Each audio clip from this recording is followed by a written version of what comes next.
Hello दोस्तों, आप सभी का स्वागत है आपका अपने YouTube channel English with Himanshu Rathore पर। आज हम हेल्पिंग वर्ब के बारे में पढ़ेंगे जिनके बिना सेंटेंस अधूरे रहते हैं। जब तक आप ये नहीं पढ़ोगे तो आपका इंग्लिश का सेंटेंस कभी कंप्लीट नहीं होगा। आज हम उन्हें पढ़ेंगे और विद एग्जाम्पल, जैसे मैंने पढ़ा है इज एम आर जो भी है उनका एक एक एग्जाम्पल भी लाया हूँ जिससे आपको समझ आए। चलिए वीडियो स्टार्ट करते हैं। पहला वर्ड है। जब भी हम सिंपल सेंटेंस पढ़ते हैं उसमें है आना ज़रूरी है। तो है का मतलब बहुत सारे लोगों को पता नहीं है। है का मतलब होता है इज़। इसका एक एग्जांपल से हम समझते हैं। यह गाड़ी है, यह गाड़ी है। यह के लिए हम यूज़ करेंगे this. This is car, this is car. यह गाड़ी है या यह कार है, दिस इज़ कार। इसमें जो इज़ आया है इसका मतलब होता है। बहुत सारे लोगों को नहीं पता रहता वो इंग्लिश पढ़ते हैं उन्हें इज ए बार का मतलब नहीं पता रहता क्या है। ये हेल्पिंग कर रहती है। ये है गाड़ी है, दिस इज कार। इसकी जगह आप कुछ भी कर सकते हैं। जिसके पीछे है आता है तो उसमें इज आता है और वो सिंगुलर रहता है तब आता है उसमें इज। अब सेकंड वर्ड है हूँ। हूँ जब भी हम अपनी बात करते हैं मैं ऐसा हूँ वैसा हूँ या कुछ भी है तो हम हूँ का उपयोग करते हैं। हूँ का मतलब होता है एम। इसका एक एग्जाम्पल है मैं ठीक हूँ। मैं ठीक हूँ इसमें भी हूँ का उपयोग हुआ है तो हूँ का मतलब होता है am. I I am okay. I am okay. मैं ठीक हूँ। I am okay. मैं ठीक हूँ का मतलब होता है एक एम। इसकी जगह आप बोल सकते हैं मैं स्टूडेंट हूँ। I am a student. मैं एक डॉक्टर हूँ। I am a doctor. मतलब एम का मतलब होता है हूँ। जब भी हम अपनी बात करते हैं तो उसमें एम का उपयोग करते हैं। है एक है का मतलब होता है आर। हम आर का उपयोग जब करते हैं जब आर आता है तो वो प्लूरल रहता है। जैसे यू, वी, दे, इस तरीके से प्लूरल। तो एक एग्जांपल है हम खुश हैं। हम खुश हैं। We are happy. We are happy. We are happy, they are happy, you are happy. मतलब हम उसमें आर का उपयोग करेंगे। You are happy, they are. ये पास्ट में, ये तो प्रेजेंट की बात है। अब हम पास्ट में चले आते हैं मतलब भूतकाल में। तो था, थी, थे, इस तरीके के उपयोग होते हैं लास्ट में हेल्पिंग वर्ब। तो था का मतलब होता है वॉज। जब भी सेंटेंस के आखिरी में था आ जाए तो उसका मतलब वॉज होता है। जैसे इसमें एक एग्जांपल दिया है मैं अच्छा था। मैं अच्छा था मतलब ये भूतकाल में पहले अच्छा था।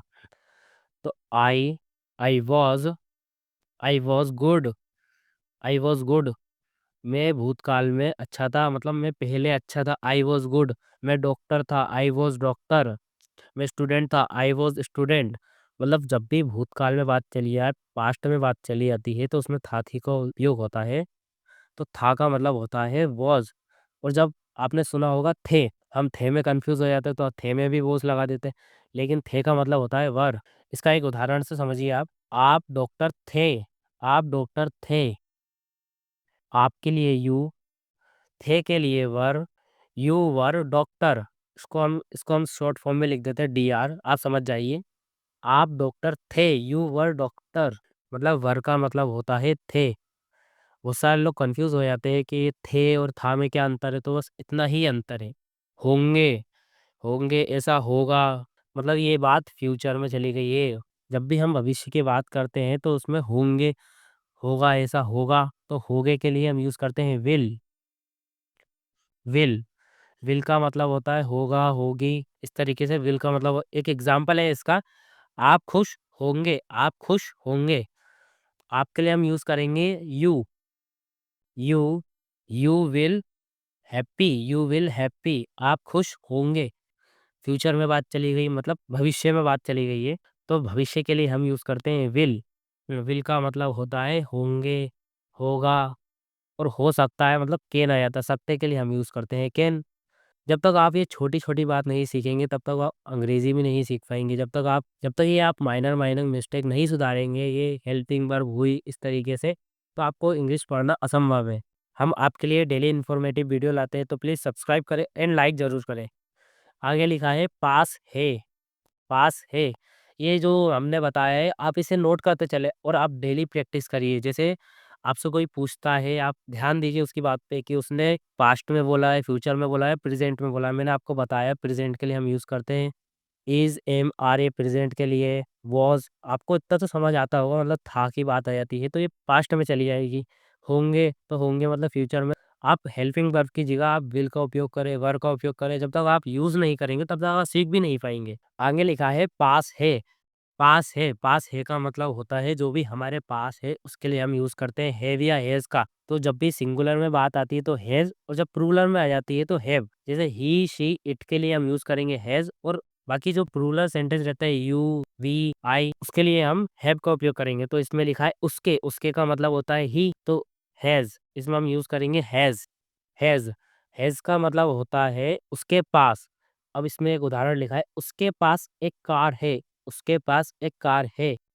He has a car, he has a car. उसके पास एक कार है, ज़रूरी नहीं है कि ये ही आए, इधर सी आ सकता है। उसके पास एक गाड़ी है, she has a car. Singular के लिए हम हैज़ का उपयोग करेंगे और जब प्लूरल में आ जाता है तब हैव। पास है, एक पास है का मतलब होता है हैव।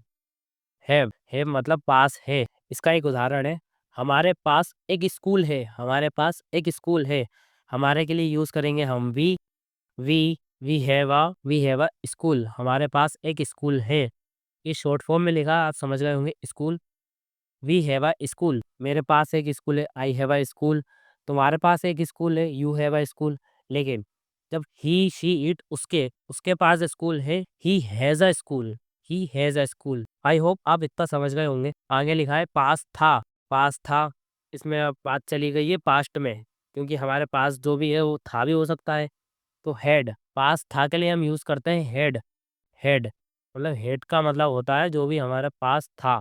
इसका एक अच्छा उदाहरण है, आपके पास एक घर था। आपके पास एक घर था। You you had you had a house, you had a house. आपके पास घर था, आपके पास गाड़ी थी, यू हैड अ कार। आपके पास एक हॉर्स था, यू हैड अ हॉर्स। मतलब जो भी हो, जब ये हेड आता है, जब पास्ट में बात चली जाती है तो इसमें सिंगुलर और प्लूरल का डिफरेंस नहीं आता, सिर्फ हेड लग, चाहे वो ही हैड हो, ही हैड अ हाउस, उसके पास एक घर था। अब ये बात पास्ट में जाएगी, प्रेजेंट में जाएगी, तो हम फ्यूचर में बात करेंगे विल हैव का। विल हैव, अब ये बात फ्यूचर में चली गई तो हमारे पास जो भी होगा तो हम उसको फ्यूचर में भी प्रेजेंट कर सकते हैं। आपके पास किताब होगी, आपके पास किताब होगी मतलब किताब से ही ज़रूरी नहीं है, आपके पास जो भी हो। तो ये तो एक एग्ज़ाम्पल है, आपके पास एक किताब होगी। You you will you will have you will have a book, you will have a book. आपके पास किताब होगी। आपके पास घर होगा, यू विल हैव हाउस। आपके पास कार होगी, यू विल हैव कार। मतलब आप एक ही सेंटेंस से अलग-अलग सेंटेंस बना सकते हैं। मैं इस प्रकार के सेंटेंस लाता हूँ कि आप एक ही सेंटेंस से कई प्रकार के बना सकते हैं। मतलब आपको किसी से बोलना होगा कि मेरे पास घर होगा, आई विल हैव हाउस। मतलब ज़रूरी नहीं कि आप इसी से ही समझें, आप अपने हिसाब से बनाइए। आई होप आपको वीडियो अच्छी लगी हो, लाइक करें, सब्सक्राइब करें and thank you for watching.